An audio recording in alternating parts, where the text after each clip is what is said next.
우리가 성경책을 처음에 몇 페이지를 펴느냐에 따라서요, 그 다음에 성경책을 읽고 싶은 마음과 읽기 싫은 마음이 희비가 갈리는 수가 있습니다. 그런데 오늘 이 말씀을 읽으면서 우리가 보통 이제 설교를 들을 때는 그 짧은 본문을 깊게 봅니다. 근데 이렇게 통독을 통해서 말씀을 볼 때는요, 그 짧은 본문 안에서 느끼지 못하는 또 놀라운 말씀의 그 맛이 있습니다. 저는 마치 이거와 같다고 생각합니다. 말씀을 깊이 볼 때는 그 산을 오를 때 그 나무 하나와 그 꽃과 뭐 그 안에 있는 다람쥐와 그런 아기자기한 그런 아름다움을 느낀다고 한다면, 이렇게 통독으로 말씀을 볼 때는요, 어느 순간에 우리가 등산을 하다 보면 그 앞이 탁 트이는 그런 것을 경험하지 않습니까? 그러면 그 산의 절경이 보이죠. 그 절경을 보는 그런 감격을 경험하게 됩니다. 오늘 34, 35, 36장 간략하게 제가 요약을 하고 그 안에서 하나님이 주시는 깊은 또 통찰들을 같이 한번 나눠보길 원합니다. 34장에서 가장 큰 사건은요, 야곱의 딸이 강간을 당하였다는 것입니다. 그래서 그 아들들이요, 전략을 써서 그 세겜에 있는 사람들을 다 멸하는 것을 보게 됩니다. 그로 인해서 야곱이 다시 자신을 돌아보게 되고 자신의 자녀들을 돌아보게 되면서 하나님과의 관계를 다시 회복하기를, 그래서 베델에 가서 처음에 하나님을, 그 베델의 사닥다리 가운데 만났던 그 하나님을 찾게 되는 것이죠. 그리고 자기가 의지했던, 자기 가족들이 의지했던 우상들을 거기에 다 내려놓고 거기서 제단을 쌓게 됩니다. 그리고 그 제단을 통해서 하나님을 만나게 되는 것입니다. 그리고 36장에 보면은 에서의 그 족보가 나오면서 에서가 어떻게 번창했는지를 나옵니다.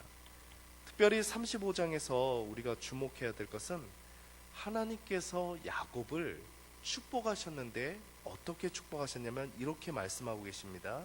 35장 11절에 보면 하나님이 그에게 이르시되 나는 전능한 하나님이라, 생육하며 번성하라, 한 백성과 백성들의 총회가 내게서 나오고 왕들이 내 허리에서 나오리라. 근데 이 약속과 달리요, 야곱에게 일어난 사건을 보면 이 약속만을 볼 때는 굉장히 좋잖아요. 근데 야곱에게 일어난 사건에서 보면 그 약속과 다른 삶이 전개되는 것을 보게 됩니다. 이 35장에서 어떤 사건이 나오냐면 야곱에게 사랑하는 아내였던 라헬이 죽게 되고요, 그 안에서 베냐민이 나오게 되는 것입니다. 우리가 이것을 어떻게 해석해야 될까 사실 고민이 돼요. 그리고 그 다음에 36장에 보면은요, 에서가 굉장히 승승장구하고 큰 민족을 이루고 잘 되는 것을 보게 됩니다. 우리에게는 일상에서 이런 의문들을 갖곤 합니다. 그것은 무엇이냐면 내가 하나님을 잘 믿고 잘 섬기는데 하나님을 믿지 않은 다른 사람들이 잘 되는 것을 보게 될 때 우리는 그걸 어떻게 바라봐야 될 것인가? 어떻게 보면 하나님을 잘 믿는 사람이 고난을 당할 때 우리는 그것을 어떻게 바라봐야 될 것인가? 우리가 그냥 하나님을 믿는 사람들은 이렇게 복을 받고 이렇게 물질적으로 풍요하고 잘 돼요 라고 우리는 그런 많은 이야기들이나 간증들이나 설교를 통해서 쉽게 위로받지만 또 한편으로는 우리 안에 끊임없이 따라다니는 의문들이 있습니다. 믿지 않는 사람들이 잘 되는, 도리어 믿는 사람들이 고난을 당하는, 이것을 우리가 과연 어떻게 바라봐야 되는 것인가 라는 그런 의문들이 우리 안에 있습니다. 사실 저도 어제 설교를 쭉 준비하면서 진지하게 이거에 대해서 물어보면서 고민했고 제 안에 답답함이 있었습니다. 그래서 사실 그 자리에서 더 쓰기가 힘들어서 그냥 조용히 내려놓고 하나님 앞에 맡겼습니다. 사실 그 하나님이 그래서 깨웠는지 모르겠지만 제가 2시 반에 일어났어요. 요즘에는 늦은 것 같은데 딱 깨어나면 이제 일찍 일어나더라고요. 그래서 이제 교회를 3시에 왔습니다. 와서 하나님 앞에 진지하게 물었습니다. 하나님, 우리 안에 있는 이런 일상의 문제들에 대해서 우리가 어떻게 바라봐야 되는 것이 맞습니까? 그렇게 기도하고 묵상하는 가운데 하나님이 저에게 주신 말씀은 이 본문 안에서요 11절 12절입니다. 한번 11절 12절을 같이 한번 우리가 보면 좋겠는데요. 11절 12절 같이 한번 읽어보도록 하겠습니다. 하나님이 그에게 이르시되 나는 전능한 하나님이라. 생육하며 번성하라. 한 백성과 백성들의 총회가 내게서 나오고 왕들이 내 허리에서 나오리라.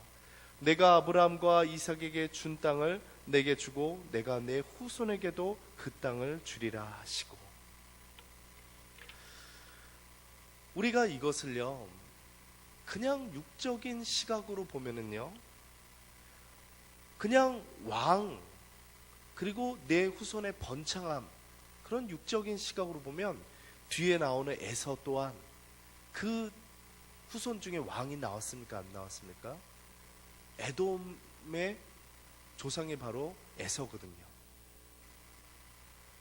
그 에서도 똑같이 나왔습니다. 족장도 어마어마하게 나왔고요. 번성했습니다. 잘 됐습니다.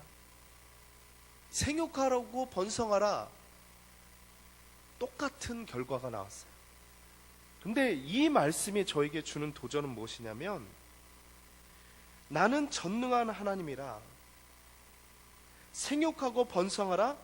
한 백성과 백성들의 총회가 내게서 나오고 왕들이 내 허리에서 나오리라. 이것은 이 땅에 한 나라의 왕을 말하는 것이 아닙니다. 네 후손 안에서 왕들이 나오는데 그 왕들은 세상에서 말하는 그 왕을 말하는 게 아니에요. 바로 전능한 하나님이 언약을 통해서 이 세상의 왕이 아닌 세상의 이치 속에서 물들어서 살아가는 왕이 아닌 하나님의 거룩한 뜻을 이루는 그 왕이 나온다는 것입니다. 그 대표적인 분이 바로 예수 그리스도고요. 그리고 그리스도인들입니다. 많은 사람들은 세상의 이치와 논리에 우리는 지배되어서 삽니다.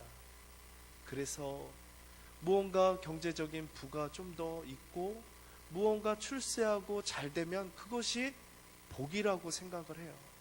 그러나 그 복은 믿지 않은 사람들도 누리고 삽니다. 그러면 무엇이 복인가?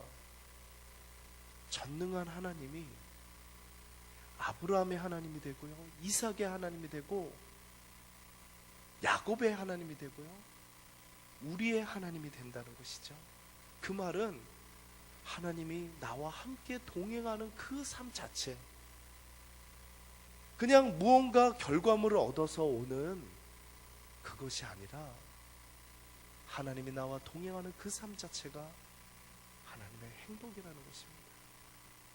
이거와 같습니다. 많은 사람들이요 이렇게 살아갑니다. 내가 열심히 노력을 해서 어떤 것을 성취하는 거 굉장히 중요하죠. 그 목표를 가지고 사는 거 굉장히 중요합니다. 그런데 잘 보십시오. 내가 열심히 노력을 해서 그냥 올림픽 선수가 메달 하나 따고요, 인생이 끝나버리는 삶. 여러분은 그런 삶을 보고서 부러워, 그렇게 마냥 부러워하지 않을 것입니다. 근데 어떤 사람은요, 내가 그 메달을 따고서 그 다음에 또 어떤 사람을 키우고 돌보고 다른 삶들을 계속 행복의 삶들을 살아가는 것을 보게 됩니다. 삶 자체를 행복으로 누리는 사람들을 보게 됩니다. 마찬가지입니다. 제가 이렇게 비유해 볼까요? 여러분 이해를 돕기 위해서 내 부모에게 내가 효를 다해요. 그래서 부모가 마지막에 나에게 재산을 크게 남겨줍니다. 그것만 바라고서 일평생 내가 효를 했어요. 그 사람하고 내가 부모와 함께 보내는 그 시간 속에서 행복을 누렸던 삶하고 어떤 차이가 있는지 여러분 이해가 되시죠? 그것입니다. 전능한 하나님이 나의 하나님이 되어서 일생 가운데 나와 함께 동행하시고 하나님이 주시는 삶의 아름다움과 기쁨들을 누려가는 것이죠. 제가 어제 그 전도팀 전도하고 한 분이 이렇게 초대를 해서 같이 이렇게 식사를 나눴습니다. 같이 그 안에서 즐겁게 담소도 나누고 참 행복한 시간들을 보내었어요. 어떤 큰 멋진 비싼 이런 게 아니었어요. 근데 참 행복이 느껴지더라고요. 이 잔잔한 행복이, 그것들이 또 카톡방에서 이렇게 막 서로 사진을 주고받으면서 이렇게 교제하는 것 속에 참 잔잔하면서도 오랜 그런 행복들이 나눠지더라고요. 그리고 저녁 때 셀 모임을 그 저희 동네 셀 모임에 그 젊은 부부가 이렇게 초청해서 같이 이렇게 갔어요. 그래서 셀 모임들을 나누는데 참 거창한 거 아니지만 같이 마음을 나누고 이야기하니까 참 많이 행복하더라고요. 그래서 집에서 이렇게 누워 있는데 그 마음속에 잔잔한 행복들이 이렇게 누려지는 것들을 경험하게 됩니다. 그것은 큰 돈으로 누리는 것이 아닙니다. 큰 성공으로 누리는 것이 아닙니다. 그냥 삶 자체를 누리는 것입니다. 근데 그 셀이 자기들의 셀 이름을 이렇게 지었더라고요. 행복한 셀, 행복할 셀. 하나님을 믿는다는 것은요, 하나님이 주시는 복은요, 마지막에 결과물을 얻는 복이 아니에요. 죽어서 천국 가는 그 천국만 있는 게 아니에요. 여러분, 그 원형 경기장에서 자기의 목숨을 잃은 많은 순교자들이 천국만 바라보고서 순교한 게 아니에요. 그들이 비록 카타콤 막 햇빛도 볼 수 없는 그 지하에 있지만요, 거기서 그들은 무엇을 맛봤냐면 하늘에서 누리는 행복을 그 땅에서 성도의 교제 가운데서 맛보았습니다. 그렇기 때문에 목숨을 내버리고서도 그 하늘나라를 가고자 하는 거예요. 이 땅에서 내가 천국을 누리지 못하는 사람이 내가 죽어서 천국을 경험할 수 있다라고 무엇을 가지고 확신하십니까? 믿음이요. 우리에게 정말 그런 강한 믿음이 있습니까? 그렇지 않습니다. 그래서 성도의 교제가 중요한 거예요. 내가 정말 예수 그리스도를 고백하는 그 사람들, 어떤 환경에서도 진정한 성도의 교제는 그 환경을 뛰어넘습니다. 부부가 어떤 환난 속에서도요, 진심으로 마음을 나누는 부부는요, 그 환경을 뛰어넘습니다. 그게 바로 하나님이 주시는 복이에요. 하나님이 우리에게 주시는 언약이 있습니다. 하나님의 택한 백성 안에 내가 너희를 택한 백성으로, 그 백성들이 모인 총회로 너희를 세우겠다는 것입니다. 광주 동산교회가 그렇게 되기를 소망합니다.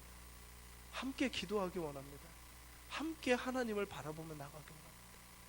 하나님께서 우리를 통해서 하나님의 거룩한 총회로 이끌어 주시길 주님의 이름으로 축원합니다.